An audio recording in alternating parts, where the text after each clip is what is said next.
الحمد لله نحمده ونستعينه ونستغفره ونؤمن به ونتوكل عليه ونعوذ بالله من شرور أنفسنا ومن سيئات أعمالنا من يهده الله فلا مضل له ومن يضلل فلا هادي له ونشهد أن لا إله إلا الله وحده لا شريك له ونشهد أن سيدنا ومولانا محمدا عبده ورسوله صلى الله عليه وسلم أما بعد فأعوذ بالله من الشيطان الرجيم بسم الله الرحمن الرحيم قد أفلح من تزكى وذكر اسم ربه فصلى بل تؤثرون الحياة الدنيا والآخرة خير وأبقى إن هذا لفي الصحف الأولى صحف إبراهيم وموسى وقال تبارك وتعالى إنما الصدقات للفقراء والمساكين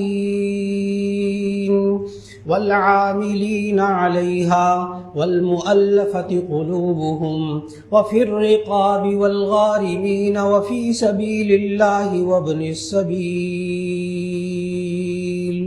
فريضة من الله والله عليم حكيم صدق الله العظيم۔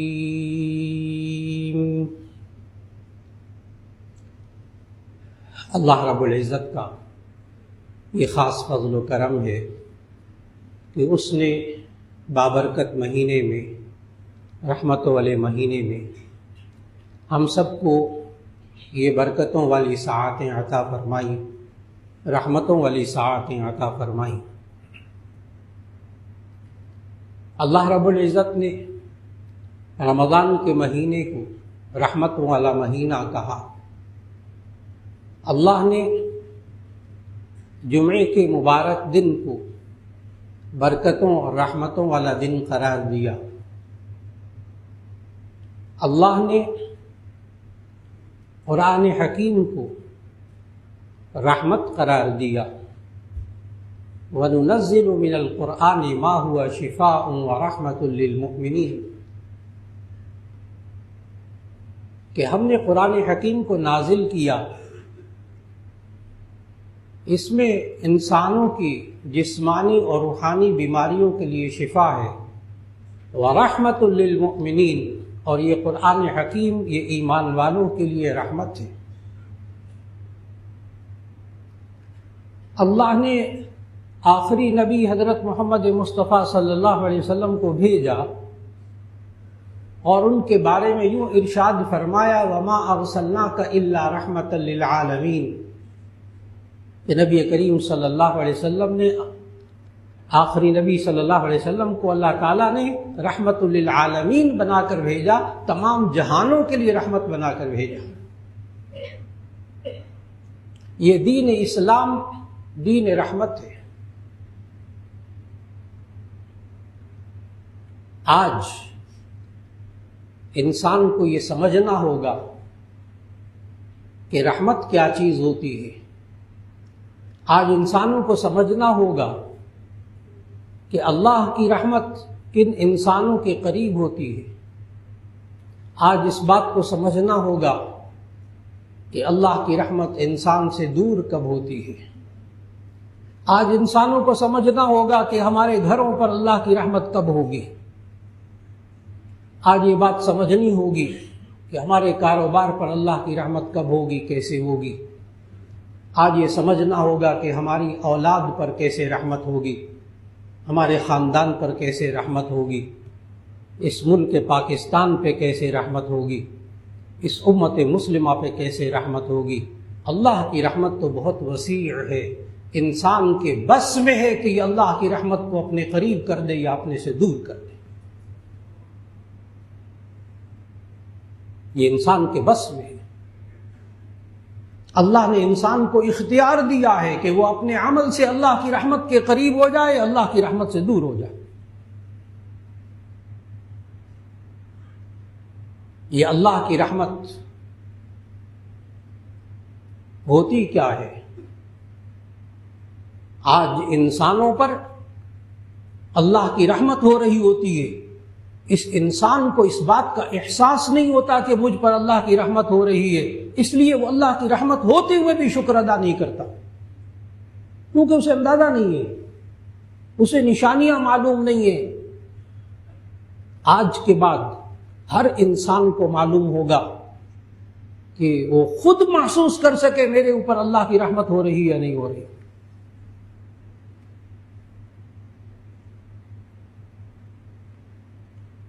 اور اگر رحمت نہ ہو کسی انسان پر، کسی خاندان پر، کسی گھر پر، تو پھر کیا چیز ہوتی ہے؟ آج انسان کو یہ بھی سمجھنا ہوگا۔ اللہ نے قرآن مجید میں فرمایا ان رحمت اللہ قریب من المحسنین، اللہ کی رحمت اچھے کام کرنے والوں کے قریب ہوتی ہے، نیکی کا کام کرنے والوں کے قریب اللہ کی رحمت ہوتی ہے۔ جتنے حضرات یہاں تشریف فرما ہے، ایک ایک مسجد میں بیٹھا ہے، نماز پڑھنے کے لیے آئے ہیں، وضو کر کے بیٹھے ہوئے ہیں۔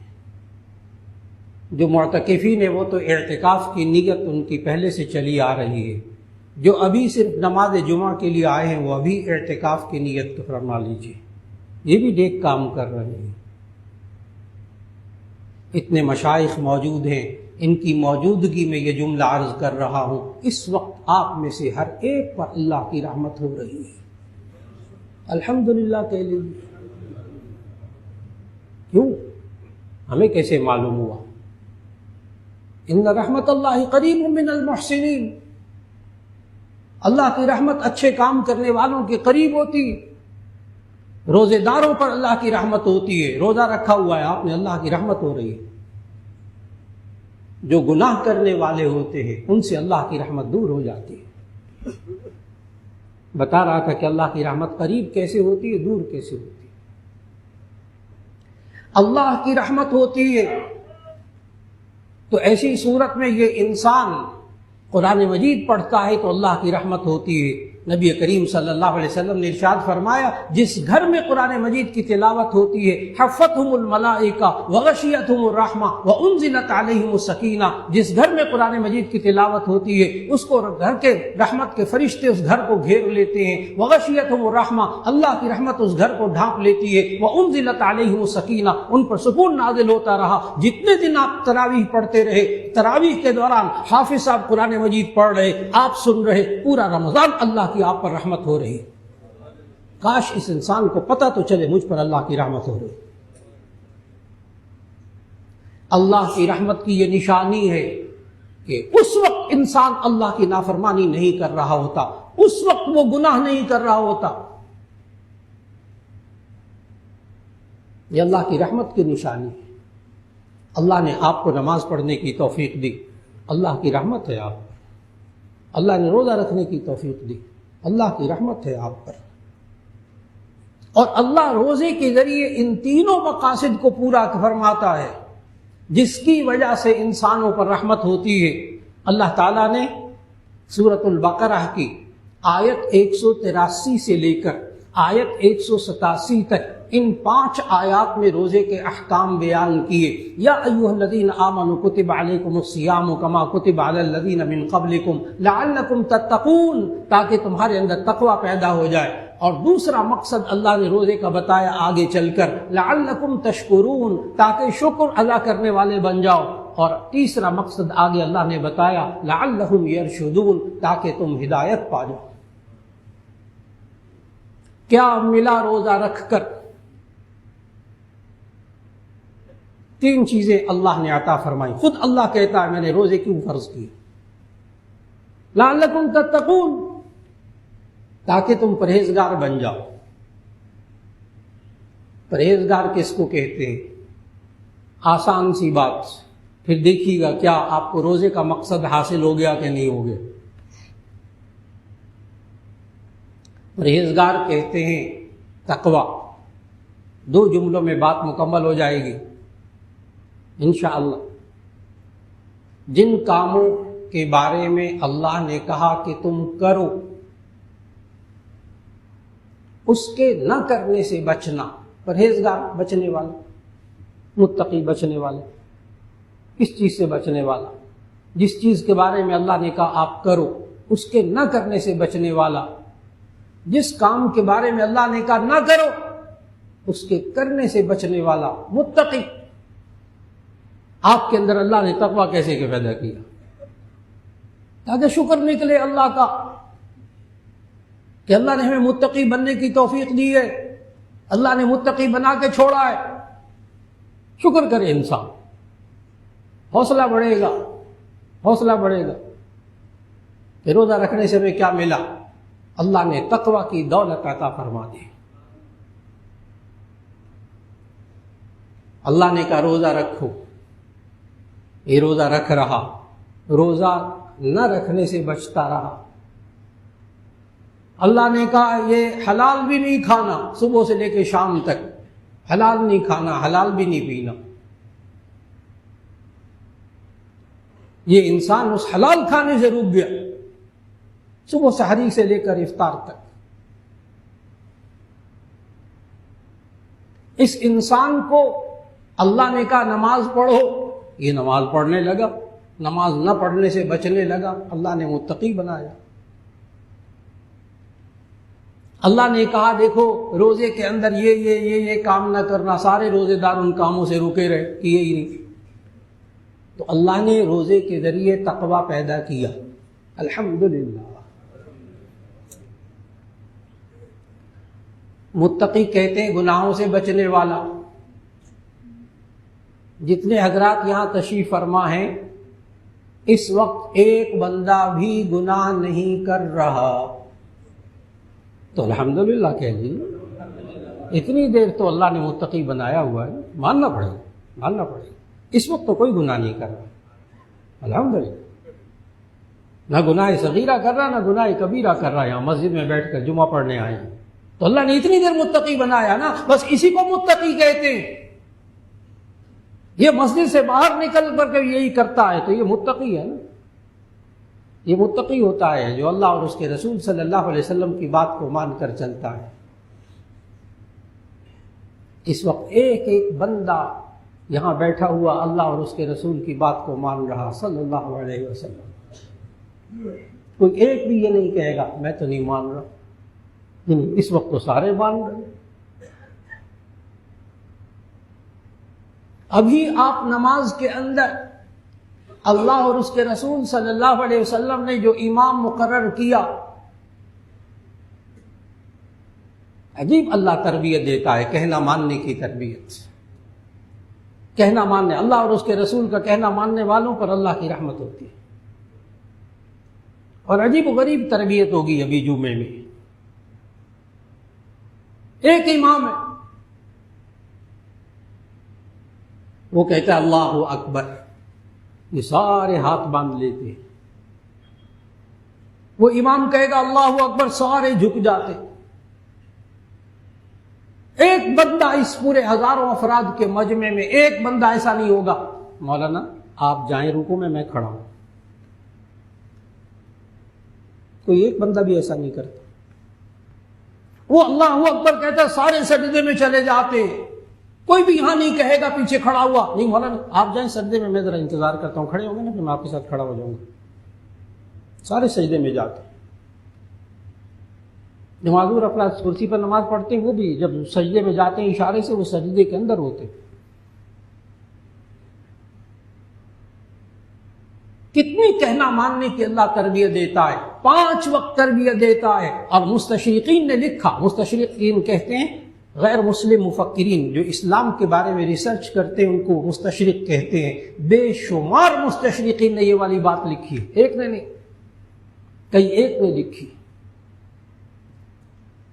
کہ مسلمان کو مسجد کے اندر جو ایک بندے کا کہنا مان کر عبادت کرنے کی تربیت دی جاتی ہے، اگر یہ مسلمان مسجد سے باہر نکل کر بھی صرف اپنے بڑے کے کہنے کے مطابق چلنے والا بن جائے تو یہ دنیا کی مضبوط ترین قوم بن جائے۔ اس میں مسلمانوں کا المیہ یہ ہے کہ مسجد کے اندر تو ایک کی بات مان کر چلتے ہیں، باہر نکل کر ہر ایک کا قبلہ الگ الگ ہوتا ہے۔ لکھا یہ انہوں نے، مصیبت یہ ہے اللہ 5 وقت کی تربیت دے رہا تقوی کی کہ ایک کہنا مانو، کہنا ماننے کی عادت ڈالو۔ کیا عجیب بات نہیں ہے کہ ایک اللہ اکبر کہتا ہے سارے سجدے پہ چلے جاتے ہیں۔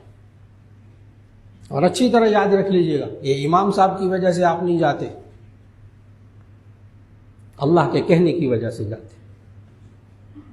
نماز کے اندر اللہ تربیت دیتا ہے، نماز کے اندر جتنی سنتیں ہیں وہ سارے کے سارے نبی صلی اللہ علیہ وسلم کے اعمال ہیں۔ آپ سارے اعمال امام کے کہنے کی وجہ سے اللہ اور اس کے رسول صلی اللہ علیہ وسلم کی تمام فرائض واجبات سنتوں پر عمل کرتے ہیں، کہنا مانتے ہیں۔ یہی کہنا فرض اور واجب سنت کا مسجد سے باہر ماننے لگ جائے تو اس سے بڑا متقی دنیا میں کوئی نہیں۔ یہ سکھایا اللہ نے۔ یہ انسان جو آج معاشرے میں کہتا پھرتا ہے میں بڑا کمزور ہوں، میں بڑا کمزور ہوں، مجھ سے گناہوں سے نہیں بچا جا سکتا، وہ اللہ کے ولی ہوتے ہیں، نیک لوگ ہوتے ہیں، مولانا وہ گناہوں سے بچتے ہیں، ہم تو گناہ گار لوگ ہیں، چلو گناہ کرتے رہو۔ یہ ہمارا رویہ باہر نکل کر اللہ نے پتہ کیا تربیت دی۔ آج الحمدللہ 27 روزے گزر رہے ہیں، پورا ہو گیا، رمضان ہو گیا، اب تو آخری چند قیمتی لمحات رہ گئے، الحمدللہ۔ پورے رمضان میں اللہ نے تقوی کی تربیت کیسے کی؟ کتنے حضرات موجود ہیں جو اپنے بارے میں یہ سوچتے ہوں گے کہ ہم گناہوں سے نہیں بچ سکتے، بچتے نہیں، مولانا معاشرہ ایسا، حالات ایسے، گھر کا ماحول ایسا، مولانا میں کیا کروں؟ ان تمام افراد نے روزہ رکھا، گھر کے بند کمرے میں حلال کھانا حلال پینا پڑا ہوا تھا، اس بندے نے ہاتھ نہیں لگایا پورا رمضان، روزے کی حالت میں اس نے حلال نہیں کھایا، حلال نہیں پیا۔ اللہ پتہ کیا تربیت کر رہا، اور اللہ نے کوئی زبردستی بھی نہیں کی، کوئی بندوق لے کر بھی نہیں کھڑا، کھاؤ گے تو یوں ہو جائے گا، کوئی چوکیدار نہیں ہے، کوئی گارڈ نہیں ہے، کوئی کچھ نہیں ہے۔ یہ سارے روزے دار اسی طرح کرتے رہے، بند کمرے کے اندر حلال کھانے سے رک گئے، اور موقع ملا کوئی پوچھے اس روزے دار سے کہ باہر نکل کر کہ جی آپ اندر اکیلے تھے، کھا لیتے، تو پتہ ہی آگے سے کیا کہے گا؟ یہ کہے گا میں نے روزہ رکھا، آج میرا روزہ ہے۔ اللہ کے بندے بند کمرے کے اندر کون دیکھ رہا تھا؟ کھا لیتے، کتنا موقع ملا آپ سب کو، بند کمرے کے اندر کھا لیتے، کون دیکھ رہا تھا؟ ایک ایک روزے دار بولے گا اللہ دیکھ رہا تھا،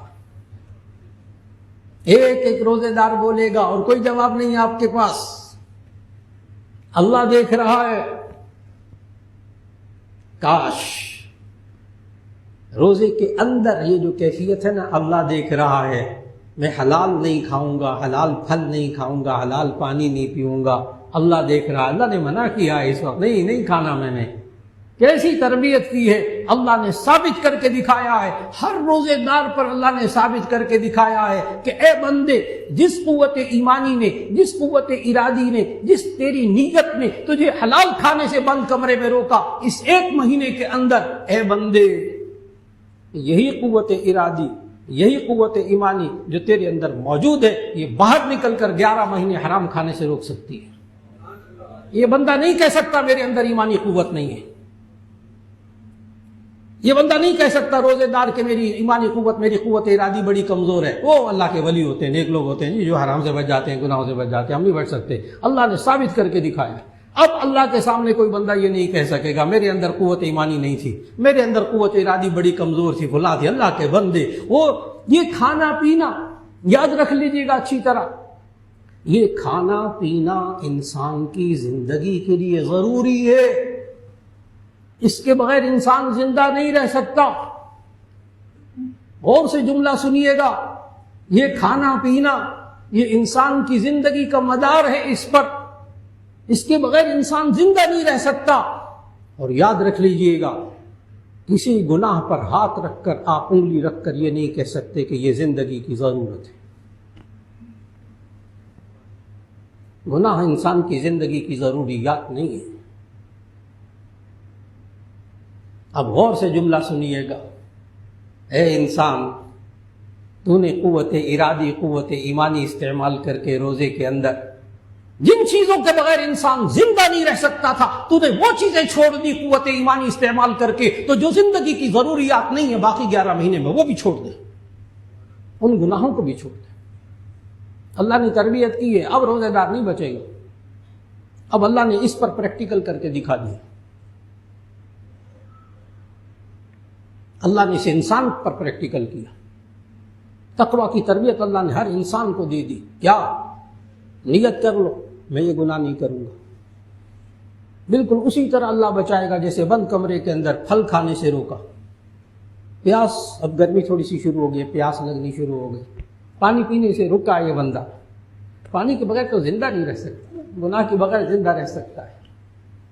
گناہ کے بغیر زندہ رہ سکتا ہے.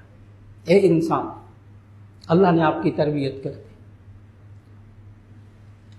اچھا آپ تھوڑا سا یاد تو کیجئے شروع کے روزے موسم بڑا اچھا تھا. شروع کے روزوں میں ماشاءاللہ ابھی بھی اچھا ہے الحمدللہ بہت بہتر. شروع کے روزوں میں موسم بڑا اچھا تھا لیکن کیا اندازہ نہیں کہ کھانا پینا چھوڑنا بڑا مشکل تھا. کچھ چائے کو بھی دل کرتا تھا, کچھ گرین ٹی کو بھی دل کرتا تھا, کچھ کھانے کو بھی دل کرتا تھا. رمضان کے شروع میں جو شروع کے روزے تھے وہ ذرا مشکل گزرے ہیں. ایک ہفتہ اچھا خاصا مشکل گزرا تھا. کھانے پینے کو دل بھی کرتا تھا, کھا لوں یہ, پھر خیال آتا تھا روزہ, خیال آتا تھا. کیونکہ یہ رمضان کا پہلا ہفتہ کیوں مشکل گزرا, اس لیے کہ 11 مہینے سے کھانے پینے کی عادت پڑی ہوئی تھی. اب روزے سب کے لیے آسان ہو گئے.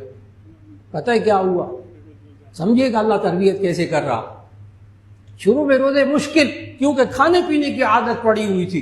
پھر ایک آدھ ہفتے کے بعد الحمدللہ اب روزے آسان کیونکہ اب نہ کھانے کی عادت پڑ گئی. اور اطلاعاً عرض ہے کہ عید کا دن اس حوالے سے ذرا مشکل گزرے گا. اس مشکل کو ذرا سمجھ لیں.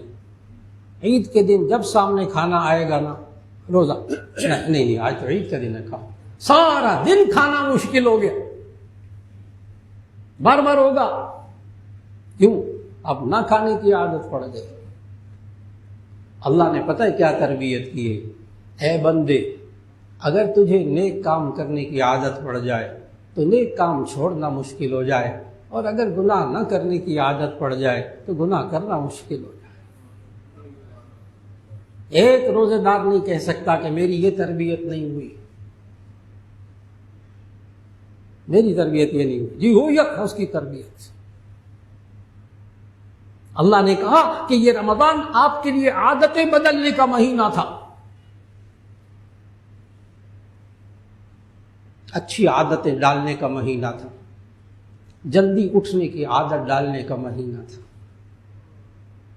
کم کھانے کا مہینہ تھا, کم سونے کا مہینہ تھا. اللہ نے عادتوں کو بدلا. اللہ نے عادتوں کو بدلا. آپ کی اطلاع کے لیے عرض ہے, آپ میں سے ہر ایک جس نے روزہ رکھا ہوا ہے, سب نے روزہ رکھا ہوا الحمدللہ. پتہ ہے اللہ نے ایک اور کام کر دیا سارے رمضان میں, آپ انکار نہیں کر سکیں گے. یہ جملہ بولنے لگا ہوں, ایک روزے دار انکار نہیں کر سکے گا جو اگلا جملہ بولنے والا ہوں. اللہ نے ہر روزے دار کی تہجد کے وقت اٹھنے کی تربیت فرما دی ہے.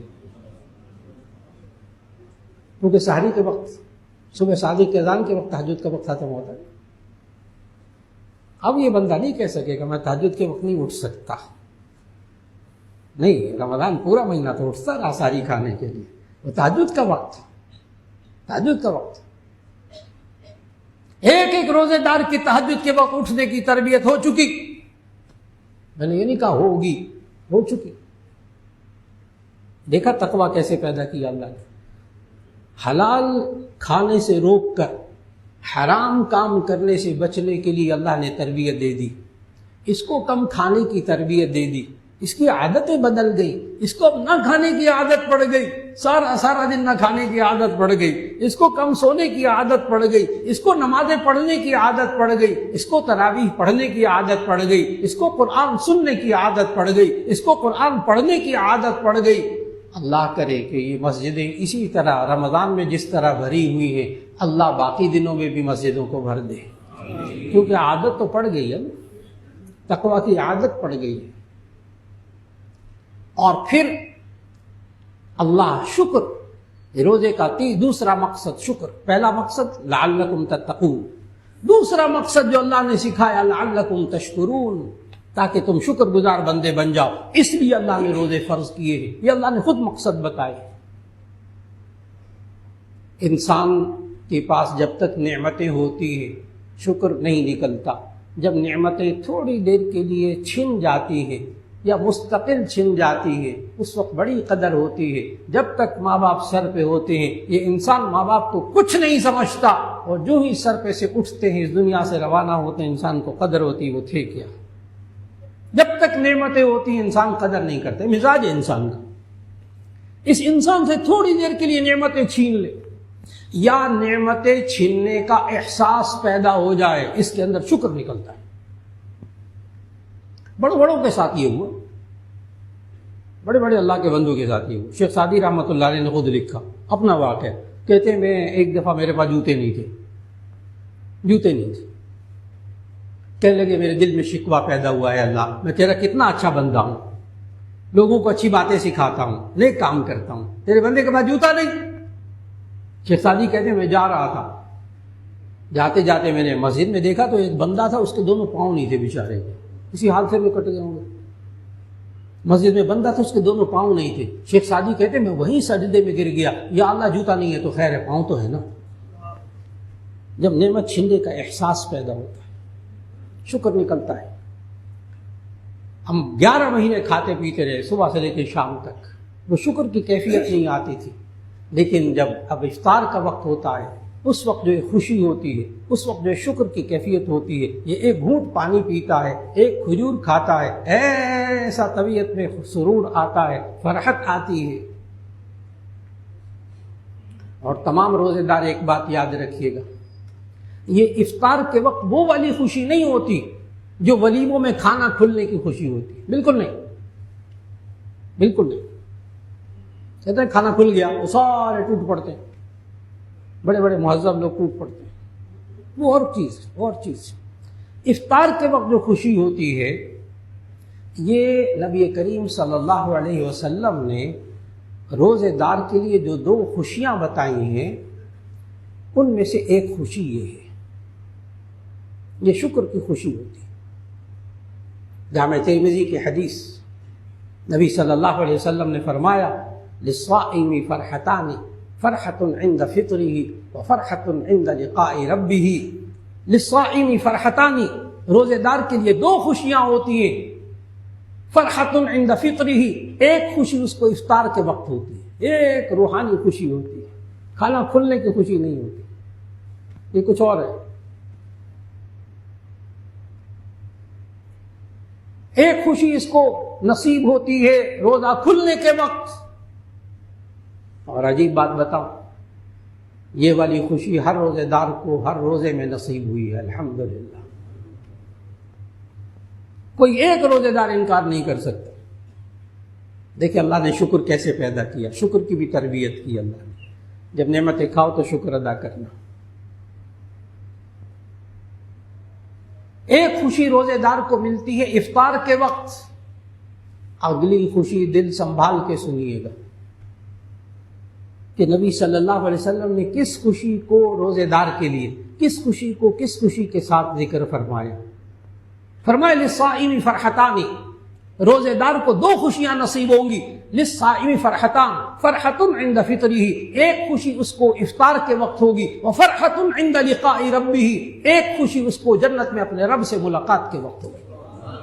اور ذہن میں رکھیے گا، تمام محدثین کا مفسرین کا اتفاق ہے کہ جنت کی نعمتوں میں سے سب سے بڑی نعمت رب کا دیدار.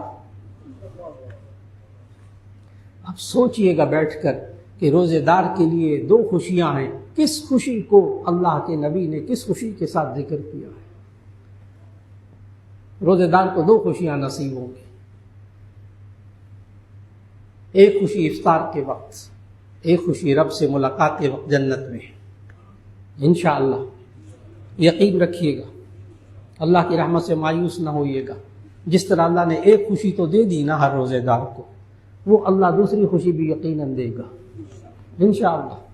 جنت کی سب سے بڑی نعمت ملے گی. تو افطار کے وقت، فطر کے وقت یہ انسان کو، اور یہ انسان روزہ کھولتا ہے تو اس کو افطار کہتے ہیں. روزہ کھولتا ہے تو اس کے افطار کہتے ہیں.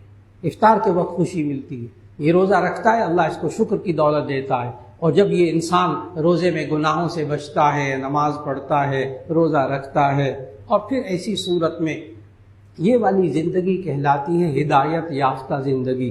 لوگ پوچھتے ہیں کہ یہ کون سی زندگی ہوتی ہے جس میں انسان ہدایت یافتہ ہوتا ہے کہ ہم یہ کہہ سکیں کہ انسان کو اللہ نے ہدایت عطا فرمائی ہے. بہت آسان سی بات، جو انسان اللہ اور اس کے رسول صلی اللہ علیہ وسلم کی بات کو مان کر زندگی گزار رہا ہے وہ یقین کرے کہ میں ہدایت پر ہوں.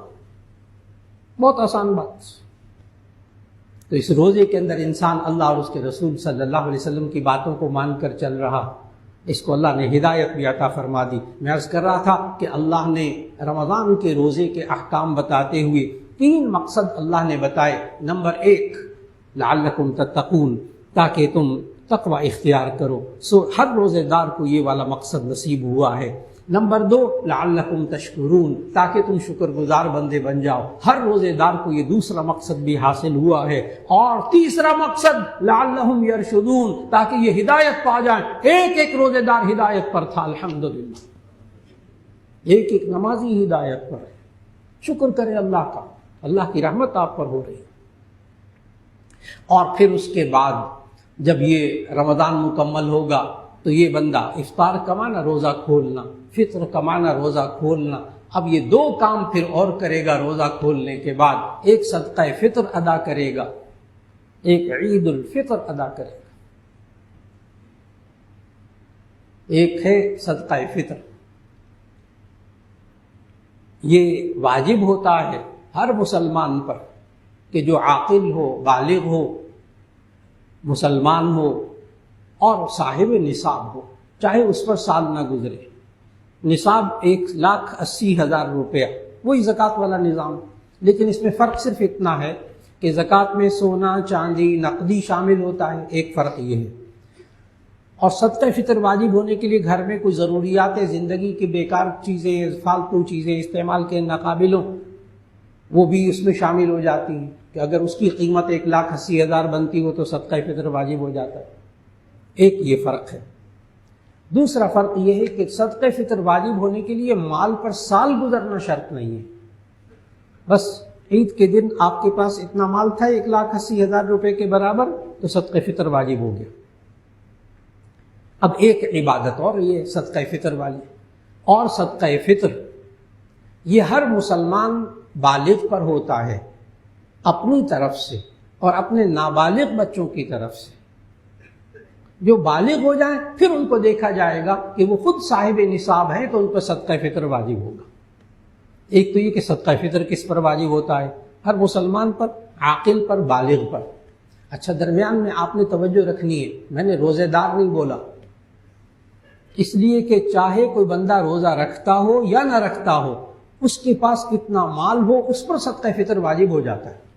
اگر کسی عذر کی وجہ سے نہیں رکھ رہا، بڑھاپا ہے، بیماری ہے، تب بھی اس کی طرف سے صدقہ فطر واجب ہوتا ہے. واجب کو چھوڑنا گناہ کبیرہ ہے، آسان نہ لیجئے گا اس کو. واجب کو چھوڑنا گناہ کبیرہ ہے، اس لیے صدقہ فطر واجب اپنی طرف سے، اپنے نابالغ بچوں کی طرف سے.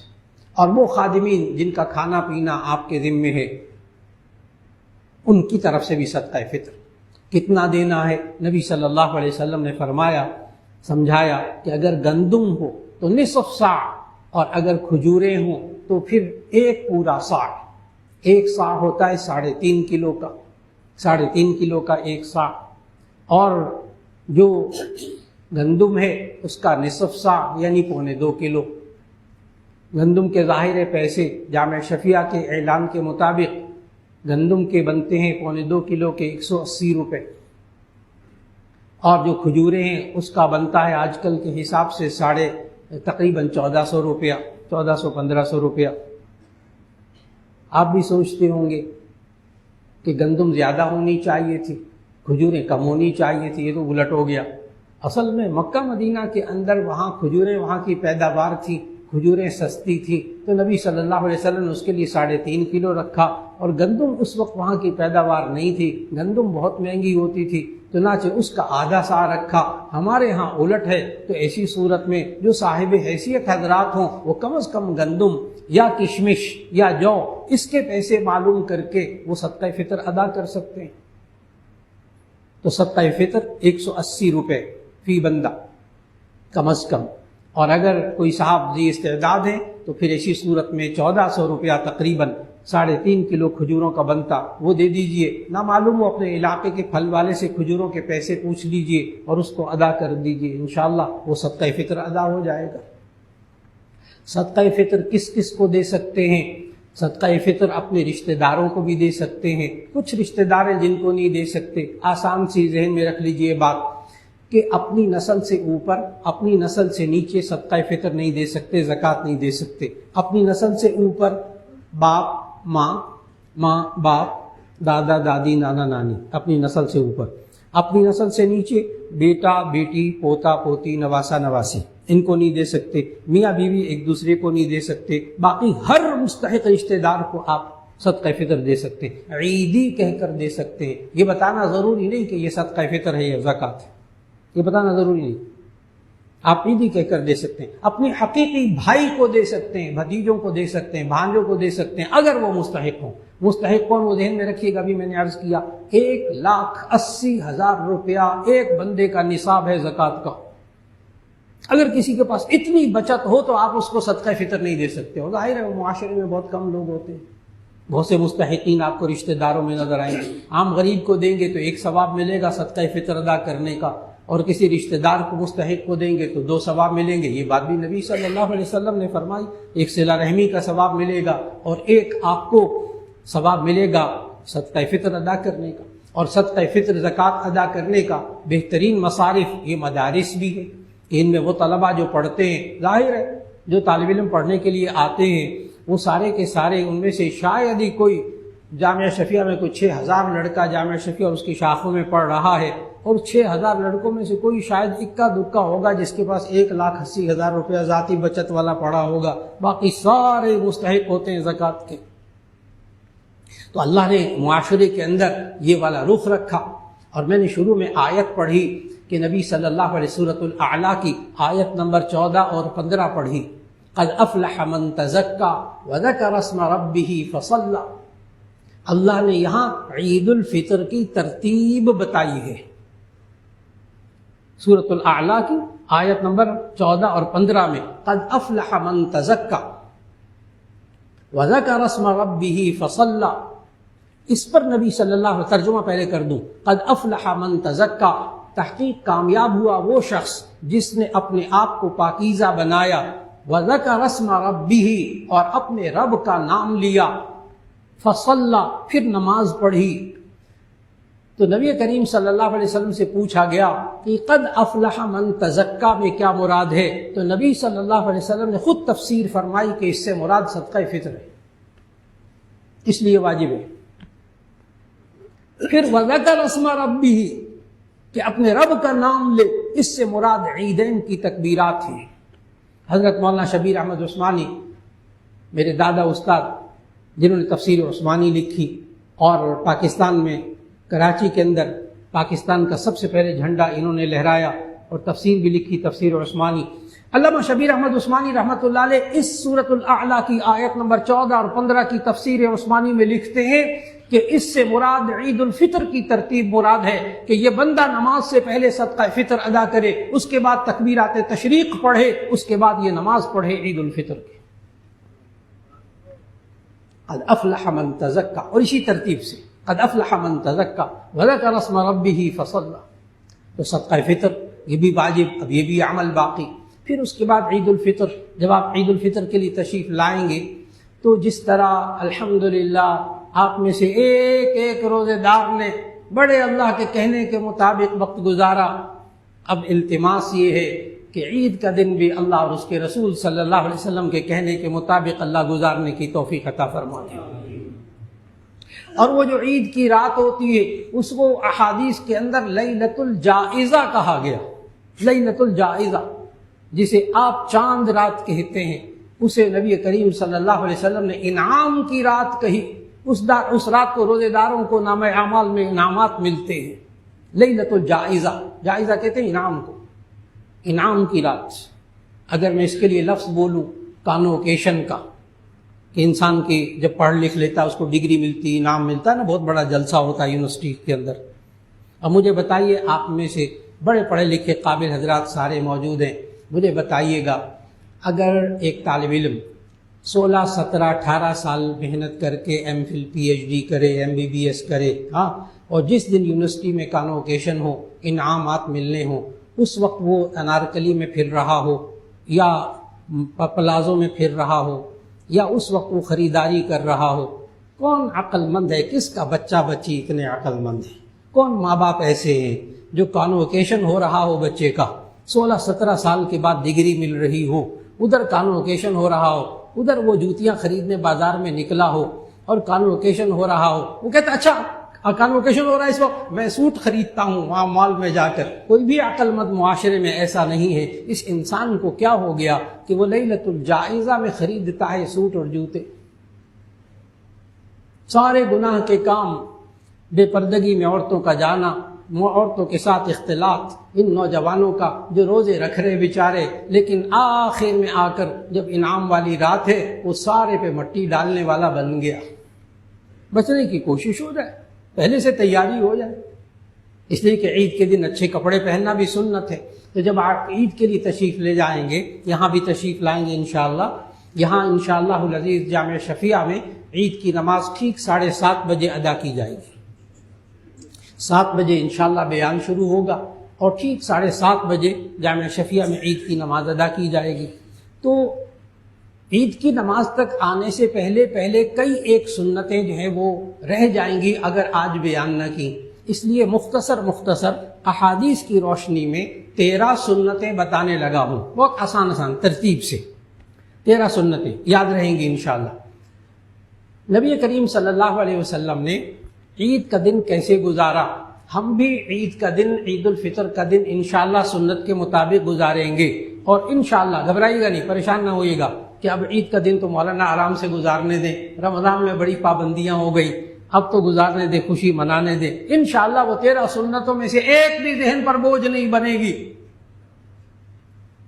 اللہ کے رسول صلی اللہ علیہ وسلم نے 13 چیزیں سکھائیں. نمبر 1، نبی صلی اللہ علیہ وسلم عید کے دن جلدی بیدار ہوتے تھے. عام دنوں کے نسبت جلدی بیدار ہوتے تھے، اور اب تو ایک روزے دار کو تہجد کے وقت بیدار ہونے کی عادت پڑ گئی ہے. اللہ اس عادت کو باقی سارا سال ساری زندگی بھی جاری رکھنے کی توفیق عطا فرما دے. عادت پڑ گئی ہے تہجد کے وقت جاگنے کی. تو عید الفطر کے موقع دن کے میں جلدی بیدار ہوتے تھے نبی صلی اللہ علیہ وسلم. اور پھر اس کے بعد عید کے دن نبی صلی اللہ علیہ وسلم غسل بھی فرماتے تھے اور مسواک بھی کرتے تھے اور خوشبو بھی لگاتے تھے. ترتیب سے 13 سنتیں پوری ہونے لگی ہیں. جلدی بیدار ہوتے تھے اور غسل بھی کرتے تھے اور اچھے کپڑے پہن لیتے تھے. روایات میں نئے کپڑوں کا ذکر نہیں آتا. احسن ثیابہ، اپنے کپڑوں میں سے بہترین کپڑے. نئے دے دے اللہ بہت اچھا، ورنہ اپنے کپڑوں میں سے بہترین کپڑے. تو اچھے کپڑے پہنتے تھے اور غسل کرنے سے پہلے نبی صلی اللہ علیہ وسلم مسواک بھی کرتے تھے اور غسل کرنے کے بعد پھر خوشبو بھی لگاتے تھے.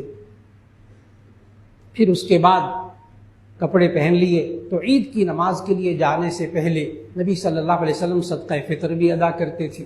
رمضان میں ادا کر دیں وہ بھی ٹھیک، لیکن صدقہ فطر عید کی نماز کے لیے جانے سے پہلے ادا ہو چکا ہو.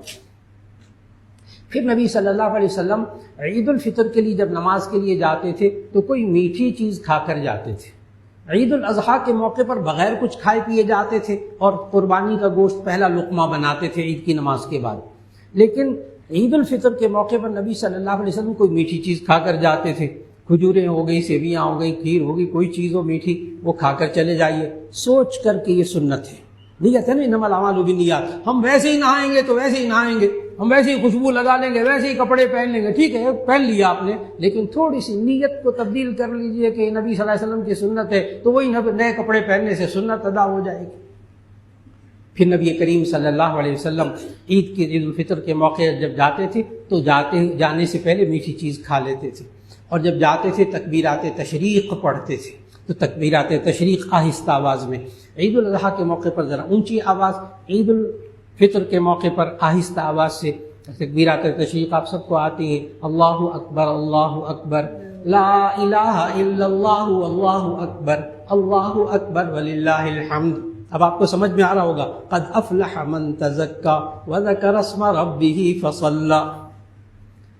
پہلے صدقہ فطر، پھر اللہ کی تکبیرات، پھر نماز. اچھا، نبی صلی اللہ علیہ وسلم عید الفطر کی نماز ذرا تاخیر سے پڑھتے تھے سورج نکلنے کے بعد، اور عید الاضحیٰ کی نماز جلدی پڑھتے تھے. الحمدللہ جامع شفیع میں اس سنت پر عمل ہوتا ہے. جامع شفیع میں 13 سنتوں پر عمل ہوتا ہے. الحمدللہ اس سنت پر بھی عمل ہوتا کہ عید الفطر کی نماز سورج نکلنے سے 1.5 گھنٹے بعد ادا ہو رہی. 6 بجے کے قریب سورج نکل رہا، 7:30 بجے یہاں ادا ہوگی انشاءاللہ.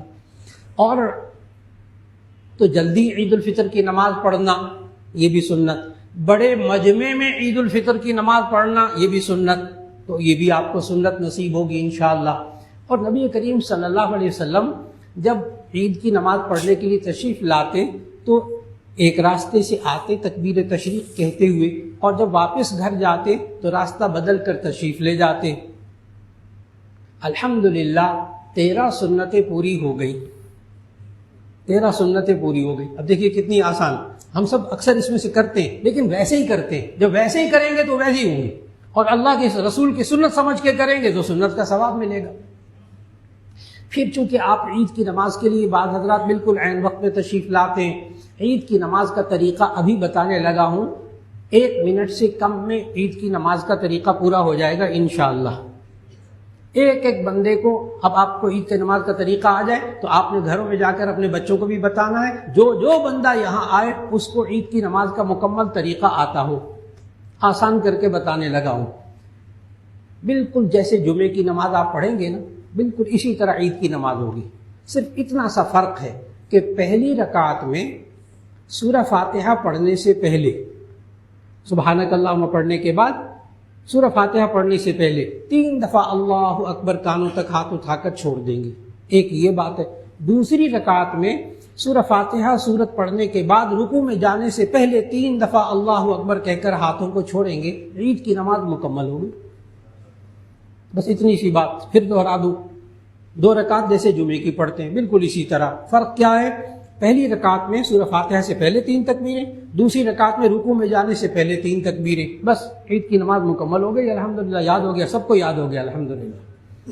اور پھر یہ بھی یہاں حضرت محتوی صاحب دامت برکاتہم کی طرف سے خصوصی آپ حضرات کے سامنے کہ جامع شفیع کے اس مجمع میں سامنے بہت سے حضرات جامع شفیع کے بارے میں تعارف ذہن میں نہیں رکھتے، جامع شفیع کی خدمات ذہن میں نہیں رکھتے. تو حضرت محتوی صاحب، حضرت مولانا فضل الرحیم صاحب دامت برکاتہم، حضرت مولانا ارشد اویس صاحب دامت برکاتہم، بس چند منٹ کے اندر حضرت نے فرمایا کہ جامع شفیع کی جو تمام جتنی بھی خدمات ہیں ان کو مختصر انداز میں بس 3 منٹ کے اندر بیان کرنا مقصود ہے. تو آپ حضرات توجہ سے وہ سماعت فرمائیے گا کہ اللہ رب العزت نے جامعہ کی خدمات، بہت سے حضرات کے سامنے جب باتیں آتی ہیں وہ حیران رہ جاتے ہیں کہ جامعہ شفیع میں کیا کچھ ہو رہا ہو.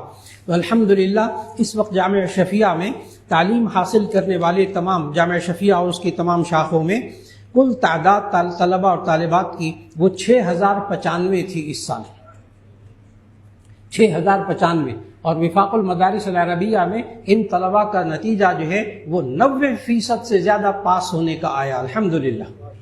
اور مرکز میں طلبات کی تعداد یہاں 2500 ہے، اور شاخوں میں طلباء اور تعداد کی تعداد 3595 ہے.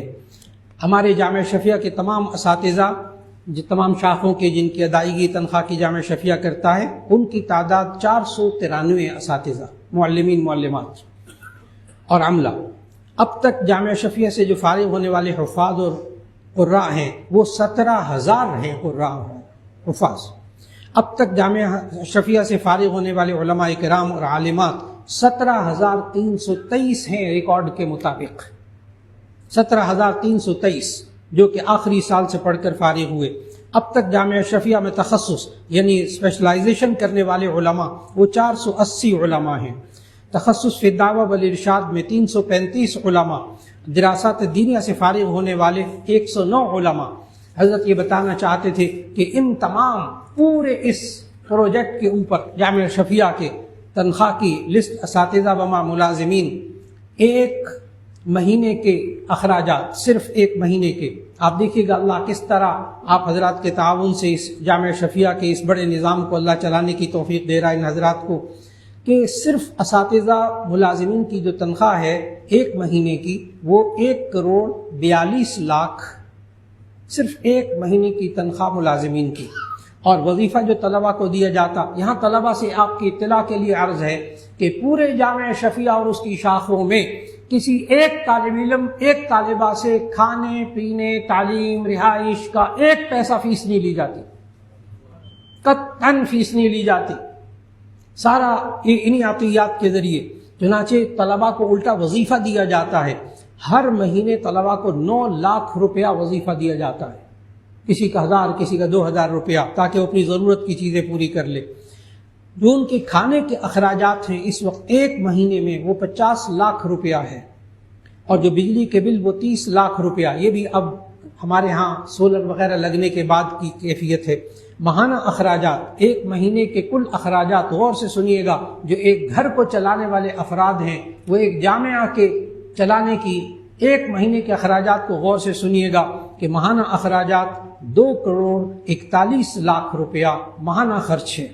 اور سالانہ خرچ جامعہ شفیہ کا اس وقت اس سال بجٹ کے مطابق جو باقاعدہ آڈٹ ہوتا ہے گورنمنٹ کے باقاعدہ بجٹ چارٹرڈ اکاؤنٹنٹ جس کے پورے حسابات کا معائنہ کرتے ہیں، ان کے نزدیک جو لکھا انہوں نے 29,01,75,000 روپیہ الحمدللہ اس ایک سال میں خرچ ہوا. اس لیے حضرت نے آپ سب حضرات کا جتنے بھی یہاں تشریف لائے اور جو جامعہ شفیہ کے ساتھ تعاون کرتا ہے اللہ تعالیٰ ان کو جزائے خیر عطا فرمائے. حضرت قرآن مجید کی آیت پڑھ کر ہمیں سمجھاتے ہیں، کئی دفعہ سمجھایا. مولانا اللہ کہتا ہے خذ من اموالہم صدقۃ تطہرہم وتزکیہم بہا وصلی علیہم ان صلاتک سکن لہم، کہ آپ ان لوگوں سے زکوٰۃ و صدقات تو لے لیتے ہیں، اپنا جامعہ تو چلاتے ہیں، لیکن آگے اللہ کیا کہہ رہا؟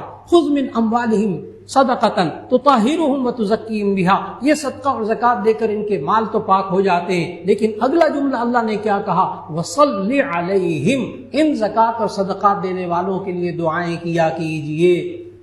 صلی علیہم، ان کے لیے دعا کیا کیجئے. ان صلاتک سکن لہم، بے شک آپ کی دعا ان کے لیے سکون کا ذریعہ بنے گی. اللہ رب العزت نے پوری امت مسلمہ میں اس جامعہ شفیہ کو ایک اہم مقام عطا فرمایا ہے. اللہ رب العزت ان تمام بزرگوں کی کاوشوں کو قبول فرمائے، اور اللہ آپ حضرات میں جتنے حضرات تعاون کرنے والے ہیں ایک ایک کے لیے حضرات یہ بزرگ دعا گو ہیں، اور اللہ تعالیٰ دلوں کو متوجہ کرتا ہے اور لوگ عطیات دیتے ہیں، اور اس طرح اللہ رب العزت نے جامعہ کا نظام چلایا ہوا ہے. ایک بار پھر حضرت کی ڈھیروں دعائیں آپ کے لیے. حضرت نے لکھ کر دعائیں ابھی دی اور کہا کہ آپ میں سے ایک ایک کو دعا کی درخواست کہ اللہ رب العزت جامعہ شفیہ کو دین کی خدمت کے لیے قبول فرمائے رکھے. اللہ رب العزت ہم سب کی دعاؤں کو بھی قبول فرما لے. اور پھر اس کے ساتھ ساتھ ایک بار پھر اعلان کی گزارش کی حضرت ناظم صاحب نے کہ عید کی نماز انشاءاللہ 7:30 بجے ادا ہوگی، اور صدقہ فطر کے بارے میں بڑی تاکید کی ان حضرات نے کہ یہ احساس دلائیے کہ صدقہ فطر واجب ہے. اس کے لیے جامع شفیع میں بھی بہت اچھا نظام بنایا ہوا ہے کہ یہاں جگہ جگہ صندوق لگائے ہوئے ہیں، صدقے کا الگ ہے اور پھر مسجد کا الگ ہے، اور صدقہ فطر وہ اس ڈبے میں ڈالیں گے تو الگ اکاؤنٹ ہے صدقات کا، اور اسی طرح باہر مالیات کے دفتر کے باہر بھی، تو وہ ادائیگی میں بھی بہت آسانی ہوتی ہے۔ ان حضرات نے بڑا منظم عمل الحمدللہ تیار کیا ہوا ہے۔ اب دعا فرما لیجیے۔ الحمدللہ رب العالمین، اللہم صلی علی سیدنا و مولانا محمد وعلی آل سیدنا و مولانا محمد وبارک وسلم۔ یا اللہ یہ رمضان کے بابرکت لمحات ہیں، یا اللہ 27واں روزہ ہے، یا اللہ جمعے کا دن ہے، یا اللہ یہ آخری جمعہ اس رمضان کا، یا اللہ یہ اب چند لمحات رہ گئے رمضان کے، یا اللہ ہم سب کی دعاؤں کو قبول فرما۔ جتنی دعائیں مانگی ہیں ایک ایک بندے نے، ایک ایک خاتون نے، یا اللہ سب کی دعائیں قبول فرما۔ جتنی خواتین اعتکاف میں بیٹھی، جتنے مرد اعتکاف میں بیٹھے، یا اللہ سب کے اعتکاف کو قبول فرما، سب کے روزوں کو قبول فرما۔ یا اللہ جو آپ نے تقویٰ کی تربیت دی، پرہیزگاری کی تربیت دی، اے اللہ ہمیں یہ تربیت ساری زندگی جاری رکھنے کی توفیق عطا فرما دے۔ یا اللہ جس طرح آپ نے روزے کے اندر گناہ سے بچنے کی تربیت کی، اے اللہ ساری زندگی گناہوں سے بچنے کی توفیق عطا فرما دے۔ گناہ ہو جائیں تو یا اللہ توبہ اور استغفار کی توفیق عطا فرما دے۔ یا اللہ سب کی دعاؤں کو قبول فرما، سب بیماروں کو شفا عطا فرما، خصوصاً حضرت مولانا فضل الرحیم صاحب دامت برکاتہم، حضرت مولانا ارشد عبید صاحب دامت برکاتہم، اور تمام اساتذہ کرام جو بیمار، اے اللہ ایک ایک کو شفا عطا فرما۔ جتنے حاضرین میں سے یا اللہ بیمار، ان کے گھروں میں یا اللہ سب کو شفا عطا فرما، سب کی پریشانیوں کو دور فرما، سب کو یا اللہ حلال رزق کمانے کی توفیق عطا فرما۔ یا اللہ سب کے رزق میں برکت نصیب فرما۔ یا اللہ جو بے اولاد ہیں ان کو نیک اولاد عطا فرما، جو بے روزگار ہیں ان کو نیک روزگار عطا فرما دے۔ یا اللہ جو قرض تلے دبے ہوئے ان کو قرض کی ادائیگی کے لیے غیب سے انتظام فرما دے۔ اور یا اللہ پوری امت مسلمہ کے حال پر رحم فرما دے۔ یا اللہ پوری امت مسلمہ میں جہاں کہیں مسلمان ظلم کی چکی میں پس رہے ہیں، یا اللہ غیب سے ان کی مدد فرما دے۔ یا اللہ ملک پاکستان جو 27 رمضان کو وجود میں آیا، قائم ہوا، یا اللہ اس کے 1 مہینے کے بعد یہ جامع شفیع قائم ہوا، یا اللہ ان دونوں کی عمریں برابر ہیں، اے اللہ ان دونوں کو سلامتی عطا فرما۔ یا اللہ اس ملک پاکستان پر نظر کرم فرما، اس میں بے چینی اور بے سکونی کا خاتمہ فرما دے۔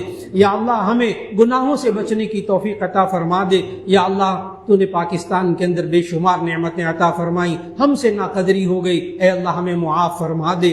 یا اللہ پاکستان کی قدر کرنے کی توفیق نصیب فرما، اس میں اسلامی نظام کی برکتیں عطا فرما۔ یا اللہ ایک ایک جو شخص ہاتھ اٹھائے ہوئے ہیں خواتین و حضرات، اے اللہ سب کی دعاؤں کو قبول فرما۔ وصلی اللہ تعالی علی خیر خلقہ محمد و آلہ و اصحابہ اجمعین برحمتک یا ارحم الراحمین۔